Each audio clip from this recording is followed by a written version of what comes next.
Friends, good morning everybody. সকালবেলা উঠে দেখো কত কিছু বাজার নিয়ে বাড়িতে ফিরছি। কেন বলো তো? কারণ আজকের ফার্স্ট টাইম একটা স্বাদে অ্যাটেন্ড করব।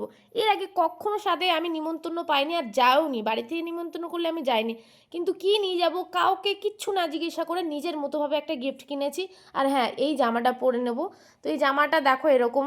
তো এই শুধুমাত্র এই জামাটা পরেছি এরকম, এর উপরে কিন্তু একটা কোট ছিল। আমার মনে হচ্ছিল কোটটা পরলে এই দিনের বেলা তো গরম লাগবে, তাই আমি কোটটা পরিনি। তো দেখো পরে দেখাচ্ছি সবাইকে কেমন হয়েছে, একটু বলবে জামাটা। কিন্তু কোটটা খুলেই যেন বেশি ভাল লাগছিল আমার। যাই হোক, গিফট নিয়ে মিষ্টি নিয়ে বেরিয়ে পড়েছি। আর আমার বাড়ি থেকে মাত্র 10 মিনিটের রাস্তা কিন্তু তার বাড়ি। তো চলেও যাচ্ছে, আর যেতে যেতে শুধু একটাই কথা ভাবছি, কে কী দেবে আর আমার গিফটটা কেউ পছন্দ করবে। আমি চাই যেটা দিই সেটা যেন তারা পছন্দ করে, এরকমই চাই। কারণ তারই তো জিনিস হবে সেটা। আর হ্যাঁ, সে বলছিল তুমি একদম অন্যরকম গিফট এনেছো, দেখি এর মধ্যে কি। এর মধ্যে তো শাড়ি নেই, যেটা সবাই দিয়েছে। তো আমি ওটাই বলছিলাম, হ্যাঁ না না একদম শাড়ি নেই, কিন্তু আমি দিয়েছি এই দেখো এই গিফটটা।